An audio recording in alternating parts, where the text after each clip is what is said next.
Sa totoo lang po naiyak ako.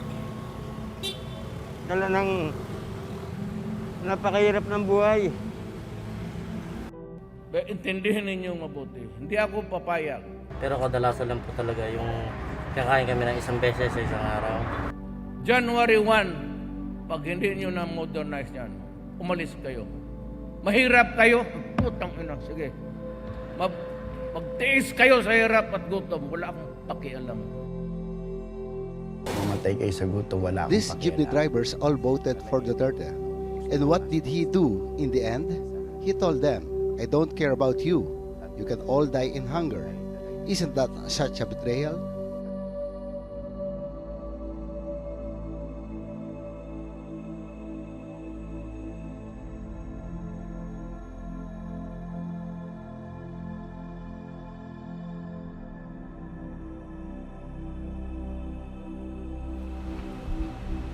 Transportation sector is a category of companies that provide services to move people or goods as well as transportation infrastructure. These include companies such as airlines, trucking, railroads, shipping, and logistics firms. Manila, being a major city, offers various transportation options: light metro, rapid transportation, commuter rail, bus, jeepney, UV express, and taxicabs.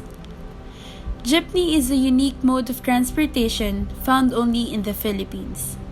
These are modified former jeeps and very common in Metro Manila and also in other provinces. We Filipinos usually use jeepney for our daily lives when we go to work, school, or errands to go to. Jeepney are convenient since it is affordable and you can go place to place. Jeepney drivers help our economy to move forward, providing the service that help us go to our destination. Despite having started a temporary solution, jeepney have evolved into a cultural symbol that now serves almost 40% of our transport users in Metro Manila and the surrounding provinces. Official record shows that there are almost 180 franchise jeepneys in the Philippines today.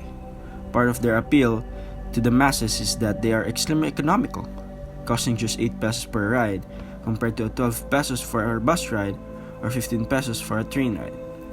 Jeepney serves as an affordable alternative to Filipino commuters. In a society where a substantial part of population lives under the UN definition of poverty, the jeepney has become a fundamental part of people's lives as they are forced to move among different locations for employment.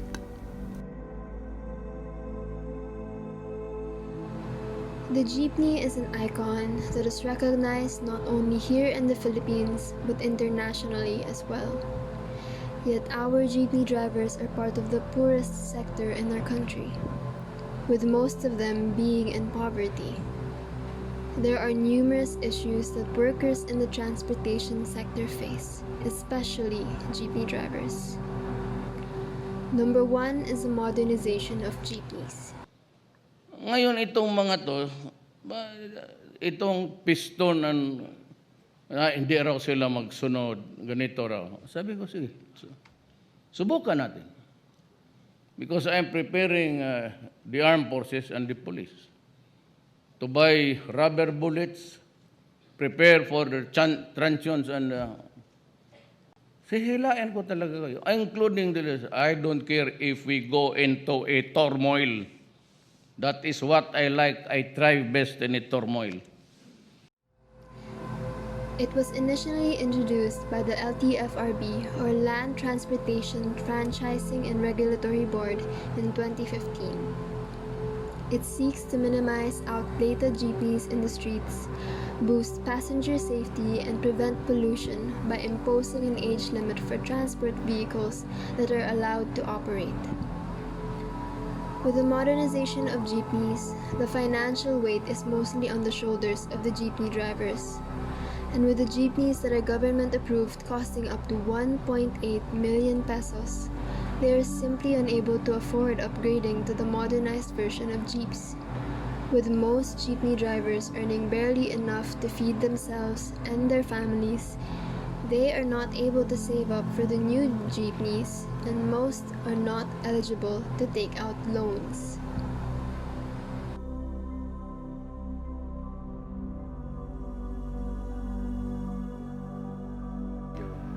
Sa ngayon po hindi, kasi kulang na kulang pa nga yung pagkain namin, tapos magbabayad pa kami ng extra para sa jeep na bago. Paano yung mga lumang jeep namin? Kesa ibayad namin dyan, unahin muna namin yung pamilya. Medyo wrong timing yung panukala ng gobyerno para sa modernisasyon ng mga jeepney. Siguro sa susunod na mga taon, pero wag naman ngayon po. Yun lang ho. Ako hindi ako sangayon doon kasi yung dinadrive kong jeep luma eh. Tapos nagpa-boundary lang ako sa amo ko, ganyan. Kaya hindi, mawalan kami ng trabaho mga pangaraniwang jeepney driver. Ang magkakaroon lang nun, mga tiga Makati sigurado. Kami hindi. Dito sa lugar namin, wala namang may kayang bumili ng e-jeepney. Ibon Foundation states that the cost of living for a family of 5 in Metro Manila is 995 pesos. According to the National Statistics Office, or NSO, households in the Philippines have an average of 4.8 people in the family. Now, according to an article from Business Mirror, jeepney drivers and operators earn an average of 500 to 600 pesos daily. This, along with the taxes being raised, means that jeepney drivers are not earning enough to properly provide for their families. Sa ngayon, medyo kulang na kulang. Kasi kakaunti ang biyahe. Tapos medyo limited pa yung pasaherong pwedeng isakay. Pagbayad pa lang namin sa krudo, sa gasolina, diesel, kulang na. Tapos kakaunti pang pasahero. Yung iba, hindi pa pumapasok. Yung mga estudyante, sa bahay pa nag-aaral. Kaya kulang po talaga ang kita naming mga pasaherong jeep.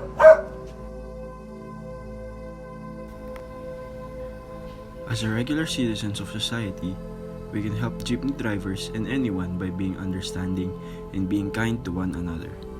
We can also help them by standing up for them and using our voice to raise awareness to their struggles. We also believe that we can help jeepney drivers and workers of the transportation sector by fixing the system in our country. A lot of the suffering that our people experience come from the deep-rooted corruption in our government. We will only benefit from fighting for what is right in our government system, calling for action and demanding our public servants to give us the competency we deserve. There are a million programs that can be thought of, but at the end of the day, if our government is not willing to move and if the people are not willing to fight, nothing will be done. What we need is a change to how our country is run. We need order and justice, but what we also need is compassion and mercy, and most of all, basic human rights for everyone.